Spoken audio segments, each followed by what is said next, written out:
प्रणाम।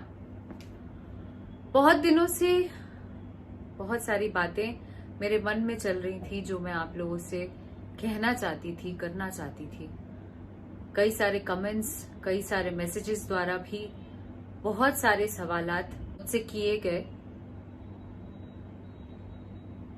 जिसका जवाब आज मैं इस वीडियो के माध्यम से आप लोगों को देना चाहती हूं। फर्स्ट पॉइंट इज नेपोटिज्म, भाई भतीजावाद। भाई भतीजावाद, नेपोटिज्म हर जगह है भी और नहीं भी। वो ऐसे कि अपना अपना नजरिया होता है। जिसके माता पिता जिस भी क्षेत्र में होते हैं, हमारे, आपके व अन्य लोगों के, वो ये चाहते हैं कि हमारा बच्चा उसी क्षेत्र में कदम रखे और उसी क्षेत्र में अपना नाम और मुकाम बनाए। वैसे ही बॉलीवुड इंडस्ट्री में भी है। लेकिन इन सब चीजों के बावजूद भी मैं ये कहूंगी कि कुछ गैर फिल्मी पृष्ठभूमि से भी प्रतिभाशाली आए लोग अपनी पहचान, अपनी प्रतिभा का छाप छोड़ गए। जिनमें से हमारे बिहार के शत्रुघ्न सिन्हा जी, पंकज त्रिपाठी जी, सुशांत राजपूत जी, संजय मिश्रा जी, मनोज बाजपेयी जी व अन्य कलाकार। मेरे ख्याल से हर जगह टैलेंट को तवज्जो मिलना चाहिए, टैलेंट को अप्रिशिएट करना चाहिए और आगे बढ़ने देना चाहिए। और जितने भी स्टार किड्स हैं, जिस तरीके का मौका या जिस तरीके का प्लेटफॉर्म उन लोगों को दिया जाता है, बहुत ही इजीली मेरे ख्याल से हम सभी कलाकारों को, जितने भी एक्टर्स जाते हैं, जो एक्टर बनने की ख्वाहिश लेके जाते हैं इंडस्ट्री में, जो टैलेंटेड हैं, मेरे ख्याल से उन लोगों को भी अप्रिशिएशन मिलना चाहिए। और उसी प्रक्रिया से स्टार किड्स को भी गुजरना चाहिए, जो एक आम कलाकार जिस जगह से गुजरता है। हमारे लिए ऑडिशंस बने हैं, हमारे लिए बहुत सारी चीजें बनी है कि इधर मीटिंग करो, उधर मीटिंग करो, इनसे हो गई मीटिंग तो उसके और ऊपर जाके, ऊपर लेवल के लोगों के पास जाके मीटिंग करो। तो ये सारी चीजें मेरे ख्याल से नहीं होनी चाहिए। और दूसरी बात मैं ये कहना चाहती हूं कि हमारी इंडस्ट्री में नेपोटिज्म नाम की चीज तो बाद की बात है। मैं कहूंगी हमारी इंडस्ट्री में ग्रुपिज्म बहुत हद तक है, बहुत हद तक। मेरे ख्याल से सबसे ज्यादा अगर एग्जिस्ट करता है हमारी इंडस्ट्री में तो ग्रुपिज्म ही करता है, जिसके शिकार हम सब होते हैं। हर एक वह नया कलाकार से लेके छोटे कैरेक्टर आर्टिस्ट, टेक्नीशियंस, हर कोई उसका शिकार होता है। और मैं बता दूं कि कई इंटरव्यूज में या कई दिनों से ये भी सुनने में आ रहा था कि बहुत सारी एक्ट्रेसेस भी हैं जिन्होंने अपनी आवाज बुलंद की है, अब जाके जब उन्होंने एक मुकाम बना लिया, और वो भी ग्रुपिज्म के सहारे नई एक्ट्रेसेस को आगे बढ़ने नहीं दिया। वैसे लोग भी आवाज उठा रहे हैं। तो मैं आप लोगों को बता दूं कि ग्रुपिज्म का सबसे ज्यादा अगर शिकार बनी है तो वो इंडस्ट्री में वो सिर्फ और सिर्फ मैं हूं। मुझे हर तरीके से डोमिनेट भी किया गया है। जब मैं आपको बताती हूँ एक किस्सा, जब मैं नई नई इंडस्ट्री में आई थी, तब मैं किसी एक हीरो के साथ काम कर रही होती थी, तो सामने वाले जितने हीरो थे वो मेरे साथ काम नहीं करते थे। वो इसलिए काम नहीं करते थे कि अरे यार ये तो उसके साथ काम कर रही है, इसके साथ काम नहीं मिलेगा इसको, नहीं नहीं नहीं नहीं, इसको मत लेना। जब मैं सामने वाले के पास काम कर रही थी तो इधर वाले कहते नहीं नहीं नहीं, उधर है, इधर नहीं करना। तो ऐसे में क्या होता था, मैं जूझती थी, चुपचाप झेलती थी, क्योंकि उस समय समझ में नहीं आती थी चीजें कि ये हो क्या रहा है। ऐसे ही कई सारे टेक्नीशियंस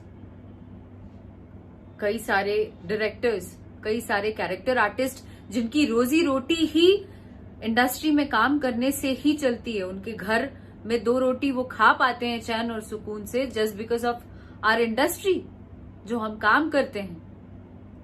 हम आपके जैसे बहुत पैसे वाले नहीं हैं, हीरो बन के हम बहुत ज्यादा पैसा नहीं कमा के रखे हैं हथिया के।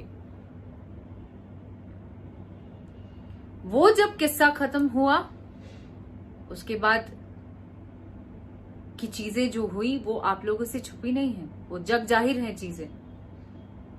बहुत ओपनली आके मैंने स्टैंड लिया था अपने लिए। क्यों? क्योंकि एक गुट होकर मुझे बहुत बुरी तरह प्रताड़ित किया जा रहा था। वो ये कि सबसे पहले भाई चलो राम सलाम हो गया, कोई लेना देना नहीं, काम कर रहे हैं। फिल्मों से निकाला जाने लगा, बहुत सारी फिल्मों से निकाला गया। दूसरे के साथ जो फिल्में साइन की हुई थी वो सारी फिल्मों से भी निकाला गया। अरे भाई उसके साथ काम नहीं करना। उस समय जितने हीरोइंस और जितने हीरोज थे वो सब एक तरफ हो गए थे ग्रुप बना के। क्यों? क्योंकि कहते ना चाटुकारिता, यहाँ पे एक कोई भगवान बन गया था और उसके इर्द गिर्द सब लगे हुए थे कि अरे भाई ये जो बोल रहे हैं वही सत्य है और ये तो अच्छे हैं, ये तो सच्चे हैं। क्यों? क्योंकि उनको काम करना था उनके साथ। और वैसे में मुझे याद है बहुत सारी हीरोइंस ऐसी भी थी, बहुत सारे लोग ऐसे भी थे जो मेरी मदद करना चाहते भी थे, फिर भी वो मेरी मदद नहीं कर पा रहे थे, वो कदम नहीं बढ़ा पा रहे थे। क्यों?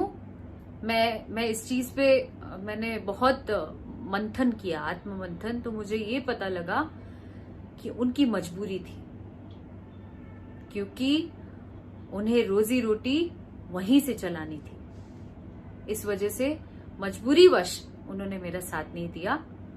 तो भी मैं इस चीज का मैं रियलाइज करती हूँ और मुझे इस बात की कहीं से भी कोई तकलीफ नहीं लगी। उसके बाद की बात बताऊं मैं तो गाने गाने लगी। बॉम्बे में सरवाइव करने के लिए भी पैसे लगते हैं, सांस लेने के लिए भी पैसे लगते हैं। वैसे समय में एक भी फिल्में नहीं थी मेरे पास। मैं गाने गाने लगी, जितने भी चैनल्स थे हर जगह गाने जाते थे मेरे, अच्छे अमाउंट में पैसे आते थे, रातों रात गाने हिट हो रहे थे। तो भाई कोई तो रास्ता चाहिए था गाना रोकने का। बहुत सारे, तभी मैं तकलीफ में थी, मैंने किसी तरीके से जो भी मेरे पास पैसे थे उससे मैंने गाने बनाए कि गाने बेच के जो पैसे आएंगे उससे मेरा भरण पोषण होगा।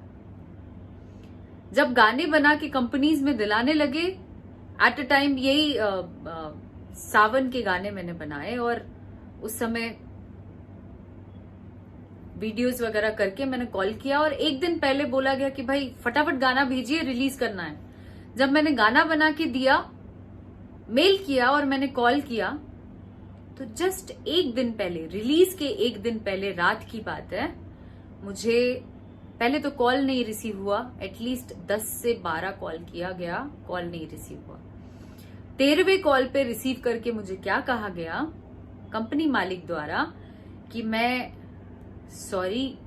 बहुत बुरी तरह फंसा हुआ हूं, प्लीज किसी को मत बताइएगा, मैं बहुत बुरी तरह प्रेशर में हूं। वो ये कि किसी ने मुझे दबाव डाला है, किसी ने मेरे ऊपर दबाव बनाया है कि भाई अक्षरा सिंह का गाना रिलीज नहीं होने देना। क्यों? अगर रिलीज हुआ तो मैं तुम्हारी फिल्म नहीं करूंगा, अगर रिलीज हुआ तो मैं तुम्हारे कंपनी में गाना नहीं दूंगा, मैं प्रेशर बनाऊंगा, व्हाटएवर। मैंने ये सुना और मेरे होश उड़ गए। वो सिचुएशन आप लोग जाके उस जगह पे जरूर इमेजिन करना कि वो टाइम पे जब आप बहुत मेहनत मुशक्कत करके कोई काम करते हो और उसमें कोई सामने वाला इस तरीके की बातें करे तो क्या लगता है, क्या बीतती है उस घड़ी में। मैं शॉक्ड हो गई, मैं शांत हो गई, चुपचाप साइड हटी। वैसे करके मैंने सोचा कि चलो ये कंपनी नहीं, दूसरे कंपनी में बात करें। धीरे धीरे करके सारे कंपनीज वालों ने ऐसा ही कहना शुरू कर दिया और एक टाइम ऐसा आ गया कि मैं एक्चुअली सुसाइडल वो कहते हैं ना कंडीशन में पहुंच गई। क्या करूं, कैसे जीऊंगी, क्या करूंगी, कैसे काम करूंगी, ये सारे सिचुएशंस में ये लोग पहुंचा दिए ग्रुपिज्म बना के। और उस समय कोई एक बंदा नहीं आया ये पूछने कि तुम खा पा रही हो, तुम जी पा रही हो, तुम मरोगी, जिंदा रहोगी, क्या करोगी। तो वो कहते हैं ना कि जब तक आप जीवित रहते हैं तब तक आपके इर्द गिर्द कोई नहीं होता है आपका तकलीफ देखने वाला, आपको पूछने वाला, आपको सराहने वाला, आपका साथ देने वाला। और जब आप मर जाते हैं तो पूरी दुनिया कैंडल मार्च करने के लिए निकल जाती है, पूरी दुनिया आपके सपोर्ट में खड़ी हो जाती है, ट्वीट करने लगती है, पोस्ट करने लगती है। क्या ये इंसानियत है? क्या ये इंसानियत है? तब भी मैंने हार नहीं मानी। और मैं बताऊं, उस समय मेरे पेरेंट्स, मेरे माता पिता ने मेरा बेहद साथ दिया, मेरे वेल विशर्स, आप लोगों ने, जितने फैंस हैं मेरे, हर किसी ने मेरा डट कर साथ दिया और मुझे मेंटली बूस्टअप किया, जिसकी वजह से मेरे अंदर लड़ने की क्षमता आई। और मैंने सोच लिया, मैंने ठान लिया कि अब मैं स्टैंड लूंगी। अगर मैं गलत नहीं हूं, अगर मैं टैलेंटेड नहीं होती तो मैं शायद काम ही नहीं कर पाती, मैं कब का मुझे आउट कर दिया जाता। और अगर आप में टैलेंट है तो आप आवाज क्यों नहीं उठाएंगे? ईश्वर ने आपको जन्म दिया है, आपके माता पिता ने बड़े कष्ट से आपको पाला है, बहुत तकलीफ झेल के। तो क्या हम एक क्षण में उनको भूल जाएंगे? क्या हम तुरंत सुसाइड कर लेंगे? नहीं। आज भी फेस कर रही हूं, बहुत सारी चीजें फेस कर रही हूं। आज इंडस्ट्री एक तरफ है, मैं अकेली हूं, फिर भी लड़ रही हूं, आगे भी लड़ूंगी। क्यों? क्योंकि मैं एक बिहार की बेटी हूं, बिहार की लड़की हूं, हार नहीं मानूंगी। यस। सो दूसरा पॉइंट ये है कि बिहारी,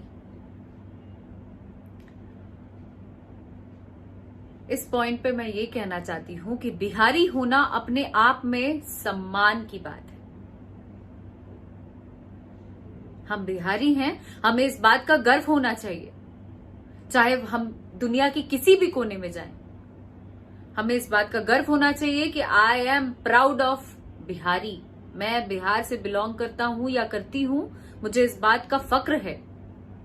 और दुनिया के सामने मैं फेस करूंगा, चाहे मैं दिल्ली जाऊं, बॉम्बे जाऊं, दुनिया के किसी भी कोने में क्यों ना जाऊं। डोमिनेट किया जाता है, मैं ये जानती हूं, मैं खुद भी भुक्तभोगी रही हूं, लेकिन मैंने उस समय भी अपने आप को प्रेजेंट किया कि I am from Bihar, I am from Patna. और बहुत ही खुद को सम्मान दिया, अपने बिहार को सम्मान दिया, अपने जन्मभूमि को सम्मान दिया। जब हम खुद किसी चीज पे प्राउड करेंगे, दुनिया भी आपको सलाम करेगी, दुनिया भी आपको सम्मान देने पे मजबूर हो जाएगी। तो इस बात का गर्व होना चाहिए। हमारे बिहार से न जाने दुनिया के हर कोने में, वो कह सकते हैं आप कि जितने उच्च प्रशासनिक पदाधिकारी हैं वो सब बिहार से बिलोंग करते हैं, ज्यादातर लोग। और उन्होंने एक अलग नाम, एक अलग पहचान बना रखा है। तो हमें इस चीज का प्राउड क्यों नहीं होना चाहिए? आज सिर्फ बिहारी भारत में ही नहीं, विदेशों में भी बिहारियों ने अपना छाप छोड़ रखा है। इसलिए हमें इस बात का तनिक भी बेइज्जती महसूस नहीं करना चाहिए कि हम बिहार से बिलोंग करते हैं। हम बिहारी हैं और बिहारी रहेंगे और लड़ेंगे। ये हमारी मातृभूमि ने हमें ये सिखाया है। इसलिए मुझे भी इस बात का बहुत गर्व है कि मैं बिहार से बिलोंग करती हूं। मैं बहुत प्राउडली कहती हूं, आप लोग भी कहिए, जिस दिन आप सम्मान देंगे दुनिया भी सम्मान देगी। Third point is suicide. इस विषय पे ये बोलूंगी कि सिर्फ मैं ही नहीं, हमारे बिहार के जितने लोग हैं, वह पूरा भारतवर्ष, हर एक कोई परेशान है मेंटली रूप से कि सुशांत सिंह राजपूत ने सुसाइड क्यों किया। मैं भी परेशान हूं, आप भी परेशान होंगे।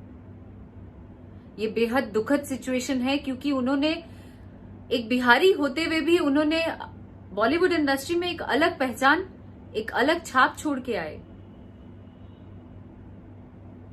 इतना नेपोटिज्म, ग्रुपिज्म, हर चीजों के बावजूद भी, इतना डोमिनेट करने के बाद, इतनी प्रताड़नाएं, इतना मजाक उड़ाने जाने के बाद भी उन्होंने अपनी पहचान बनाई,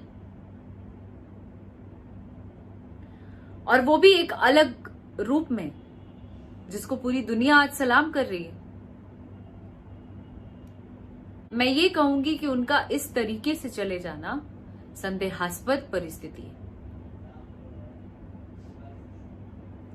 इसके पीछे सीबीआई जांच होनी चाहिए, और जिस तरीके से माहौल अभी क्रिएट हुआ है, जिस तरीके से हमारे अंदर खून खौल रहा है, ये शांत नहीं होना चाहिए। ये मैं जितनी भी जनता है, जितने दर्शकगण हैं, जितने भी हमारे कलाकार संघ के लोग हैं, उनसे मैं विनती करती हूँ कि बॉलीवुड में कुछ दिनों पहले मी टू भी आया था, बड़े जोरों पे ये चल रहा था, हंगामा चल रहा था, भाई ऐसा हो जाएगा, वैसा हो जाएगा, इसको रोक लगाएंगे, लेकिन वो भी धीरे धीरे करके शांत हो गया। पर ये किसी के जीवन का सवाल है। मैं आप सभी लोगों से निवेदन करती हूं कि आप जितने,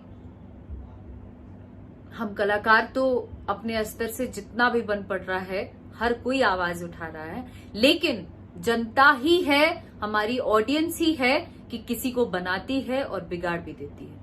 यहां पे रखती है तो गिराने में भी समय नहीं लगता है। इसलिए मैं आप लोगों से विनती करती हूं कि इस बात पे प्लीज डटे रहिएगा, और जब तक न्याय नहीं मिल जाता है उनके परिवार वालों को, तब तक शांत मत होइएगा, क्योंकि ये ना सिर्फ उनका सवाल है, ये अन्य कलाकारों, अन्य जीव, अन्य लोगों का भी सवाल उठता है। मुझे इस बात की बेहद तकलीफ है कि उनको जितना उन्होंने नाम पहचान बना लिया, उसके बाद इस तरीके का कदम नहीं उठाना चाहिए था।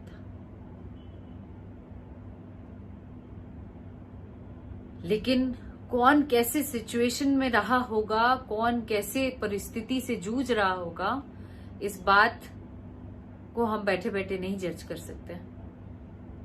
इसलिए इस पर सीबीआई की जांच होनी चाहिए और इस केस को न्याय मिलना चाहिए, उनके परिवार वालों को न्याय मिलना चाहिए, हम सभी बिहारियों को न्याय मिलना चाहिए, हम सभी कलाकारों को न्याय मिलना चाहिए। दूसरी बात मैं ये कहूंगी कि भोजपुरी, दूसरी नहीं, आई मीन चौथी, भोजपुरी, आज भोजपुरी ने जो मकाम बनाया है बिना किसी माई बाप के, वो अपने आप में बहुत बड़ा मुकाम बनाया है। और कुछ कमियों को अगर छोड़ दिया जाए तो भोजपुरी सिनेमा ने पूरे बिहार को, कुछ कमियों को अगर छोड़ दिया जाए तो भोजपुरी सिनेमा ने पूरे बिहार को, पूरे बिहार वासियों को गौरवान्वित किया है। और मैं ये कहना चाहती हूं कि बिहार की प्रमुख भाषा होने के बावजूद भी जो इस भाषा को पहचान मिलनी चाहिए थी, जो सम्मान मिलना चाहिए था, वो नहीं मिला, वो इज्जत नहीं मिली। इसमें मैं ये कहूंगी कि सरकार, हमारी बिहार सरकार उदासीन क्यों है? आज तक उस तरीके का सपोर्ट, उस तरीके की हेल्प क्यों नहीं की गई जैसे अन्य स्टेट्स में लोग करते हैं, वहां की सरकारें करती हैं। चाहे वो साउथ इंडस्ट्री देख लीजिए, चाहे मराठी हो गई, बॉलीवुड इंडस्ट्री हो गई, पंजाबी हो गई, इस सारे इंडस्ट्रीज में वहां की सरकार उनकी मदद करती है। फिर हमारी भोजपुरी को हमारी बिहार सरकार क्यों नहीं मदद करती है? ये तो हमारी भाषा है ना, बिहार की ही भाषा है। जबकि आप देखेंगे कि यूपी की मेन भाषा भोजपुरी नहीं है। उसके बावजूद भी चाहे वो बनारस है, गाजीपुर है, कुछ ही जगह है जहां पे भोजपुरी बोली जाती है, उसके अलावा अवधी बोलते हैं लोग। उसके बावजूद भी UP government subsidy, film city, न जाने कितनी सारी हेल्प, कितनी सारी सुविधाएं कलाकारों को दे रही है। वहां के कलाकार हर फिल्म में होते हैं। जो भी फिल्म बाहर से भी अगर बनने आती है, बॉलीवुड से भी फिल्में बनने जाती है, तो वहां के कलाकारों को वो तवज्जो दिया जाता है। उन फिल्मों में उनको काम मिलता है, उस तरीके की इज्जत मिलती है। फिर हमारे बिहारी कलाकार को क्यों नहीं? मैं तो सरकार से अपील करूंगी, मैं ये कहूंगी कि आज तक इतने सालों में इतनी सारी फिल्में बनी, हमारे पास फिल्म सिटी नहीं है,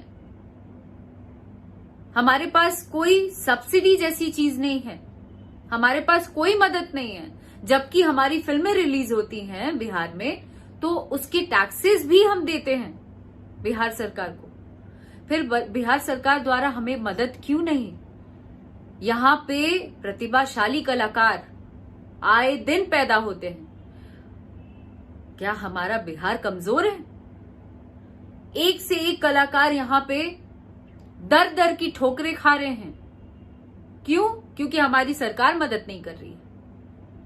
हमारे जैसा कलाकार, मैं खुद भी, आज जो सम्मान मिलना चाहिए था वो क्यों नहीं मिलता है? आज हम बाहर जाके क्यों ठोकरें खा रहे हैं? हम में टैलेंट है, फिर भी हम क्यों नहीं उतना अचीव कर पा रहे हैं? हम क्यों नहीं वैसा काम कर पा रहे हैं? हमें मदद मिलनी चाहिए, हमारी भाषा को वो पहचान मिलनी चाहिए। और ये सिर्फ आप लोग कर सकते हैं। मैं हाथ जोड़ के निवेदन करती हूं हमारी सरकार से, बिहार सरकार से, कि प्लीज हमारे लिए फिल्म सिटी बनाइए, हमारी हेल्प करिए, हमारी मदद करिए। हम जैसे कलाकारों की, जो नए नए कलाकार हैं यहाँ पे, उन सबों की भी मदद करिए, उनको एक प्लेटफॉर्म दीजिए ताकि उन्हें दर दर भटकना ना पड़े, उनकी पहचान यहां पर भी मिल सके। Thank you very much. और कुछ बातों के साथ मैं अलविदा लेना चाहती हूं, वो ये कि जिंदगी एक बार मिली है, ईश्वर ने हमें मनुष्य में जन्म दिया है एक बार। इस जीवन का कद्र करें, अपने परिवार का, अपने माता पिता का, जिन्होंने आपको बहुत कष्ट से पाला पोसा है, बहुत स्ट्रगल किया है, बहुत मेहनत किया है आपको बड़ा करने में, उसकी कद्र करें। अपना जीवन देने के बजाय हर वो चीज से लड़ें जो आपको तकलीफ देती है। जब भी आपके मन में कभी भी ऐसी दुविधाएं आए कि भाई मैं अब नहीं जी सकता, या अब नहीं जी सकती, मेरी इज्जत जा रही है, या मुझे जीने नहीं देंगे लोग, या मुझे काम नहीं करने देंगे लोग, उस समय सिर्फ और सिर्फ अपने माता पिता का चेहरा आप लोग याद कर लेंगे, उस तरीके का कदम नहीं उठाएंगे। इसलिए अच्छे से, खुशी से अपने जीवन को जिएं, अपने माता पिता की इज्जत करें, और जहां लगे कि कोई आपको दबा रहा है या आपको आगे बढ़ने में रोक लगा रहा है, वैसे लोगों से लड़ें, ना कि अपनी जान दें। अगर आप जान देंगे तो वैसे लोगों की और आप हिम्मत बढ़ाएंगे। या तो उन चीजों का केयर ना करें, या तो उन चीजों से लड़ें डट कर सामना करें उन चीजों का। और आजकल तो मीडिया चाहे सोशल प्लेटफॉर्म इतना स्ट्रांगली आपके साथ है कि आप ओपन अप होके अपनी बातें रख सकते हैं। खुल के स्टैंड लीजिए अपने लिए। हर कोई, चाहे वो लड़का हो चाहे लड़की हो, अपनी इज्जत के लिए, अपने वजूद के लिए, अपने जगह के लिए खुद लड़े और अपनी जगह बनाए। जान मत दें। हाथ जोड़ के विनती करती हूं। Thank you so much. I love you all.